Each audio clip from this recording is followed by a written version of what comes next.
మన రక్షకుడైన యేసుక్రీస్తు నామములో అందరికీ వందనాలండి. ఈరోజు దేవుని మాటలు తెసలోనీయులకు రాసిన మొదటి పత్రిక 5వ అధ్యాయం 5వ వచనం. మీరందరూ వెలుగు సంబంధులను పగటి సంబంధులనై ఉన్నారు.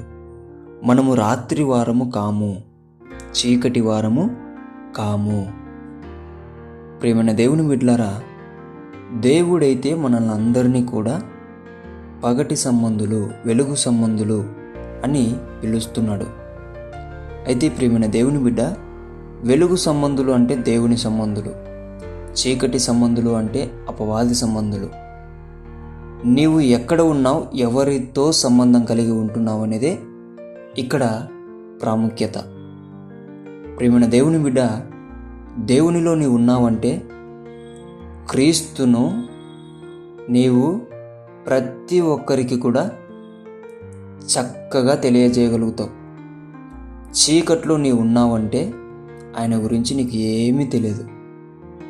ఎందుకంటే పాపంలో ఉన్నవానికి దేవుని గురించి ఏమీ తెలియదు.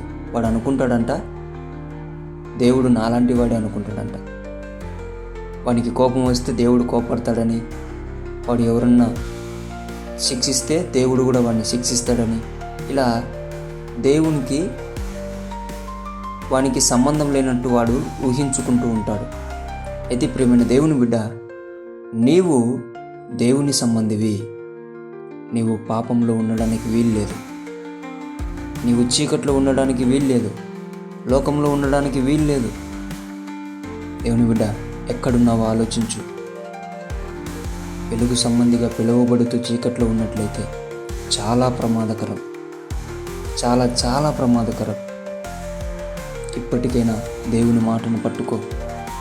ఈ మాట నీ దగ్గరికి వచ్చిందంటే నువ్వు ఏ స్థితిలో ఉన్నావో నువ్వు ఒకసారి ఆలోచించు. దేవుణ్ణి పట్టుకో, పగటి సంబంధిగా వెలుగు సంబంధిగా మారు. దేవుని కుమారుగా, కుమార్తెగా నీవు అంగీకరింపబడు. దేవుని నామాన్ని మహిమపరచు. ఆయన గురించి తెలుసుకో, ఆయన గురించి వివరించు. దేవుడి మాటలను దీవించునుగాక. ప్రార్థిద్దాం. యేసయ్యా, మీకు వందనాలు, స్తోత్రాలయ్యా. వెలుగు సంబంధులుగా నీవు మమ్మల్ని అందరినీ కూడా పిలుస్తున్నావయ్యా.